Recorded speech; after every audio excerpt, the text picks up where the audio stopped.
I'd like to take this opportunity to welcome you to Wednesday Word. As you can tell, I'm in a different location today than normally when I bring Wednesday Word. I'm in a hotel room in North Mississippi. I'm preaching a revival this week at Ark of Butler Baptist Church, and things are going great. But I want to talk to you again this week about growing in our relationship with Jesus. And today I want to focus in on growing during a difficult season. You know, we find ourselves in a different season, a season that's been difficult for us to gather and to meet and to worship. But how can I continue to grow? What are some keys to this? I just want to share with you some things that the Lord has spoken to me and really re-emphasized to me, you know, over these past several months. As I think about the church in Acts 2, which is the clearest picture that we have of the New Testament church, and how those folks were devoted to the apostles' teaching, to prayer, to the breaking of the bread, and the fellowship, and how that they met even when it was difficult, even when it was different. You know, what they did then and the way we do church now is completely different, because different is okay. Different is just different. It's not right or it's not wrong. Different is just different. But we find ourselves in a different season. And one of the things the Lord has spoken to me over and over again is the importance of meeting with a small group of people and walking through the Word and praying together and being held accountable to the truth. Man, we need that small group of people. And I would encourage you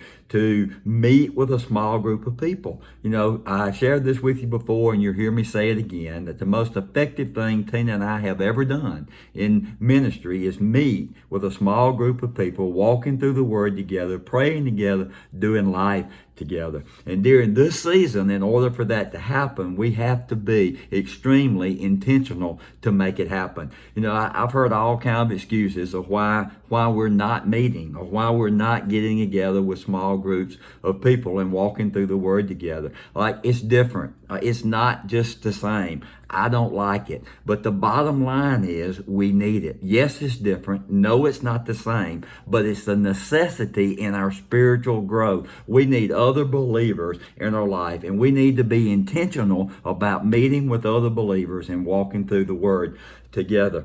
You know, my wife has been very, very intentional with her Sunday school class.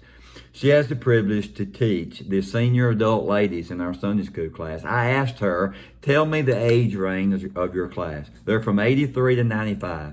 They do not have access to technology like we do. They don't do Zoom. They're not on the computer. They don't have internet access. So what Tina has done intentionally, she has set up a conference call with them every single Sunday since mid-March to walk through the Word of God with them. They have been very intentional about doing their homework. They've been very intentional about joining her either on Saturday afternoon or Sunday afternoon, walking through the Word together. She does 2 separate groups every single Sunday.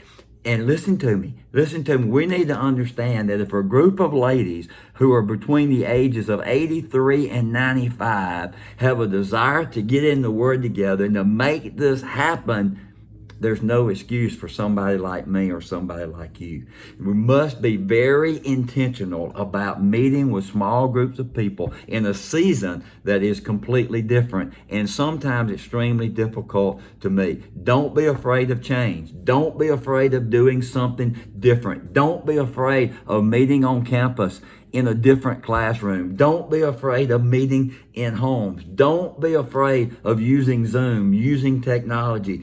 We need to understand the importance of meeting together in small groups of people, walking through the Word together and holding one another accountable. If I'm going to grow through this extremely difficult season, I'm going to have to make meeting with my small group a priority in my life. I cannot allow other things to push it aside. I cannot allow other things during this difficult season to crowd out what's the most effective tool that God uses in my life to grow me to be more like Jesus. So I want to challenge you. If you're not in a small group, Get in one. If you can't find one, start one. Start being intentional about meeting with some of God's people, walking through the Word together, holding one another accountable, and praying for one another. And I think you'll be amazed at the way God uses it to grow you in your walk with Him on this spiritual journey with Jesus. I hope you have a blessed day. I hope you have a great week. And remember, let Jesus be Jesus in you.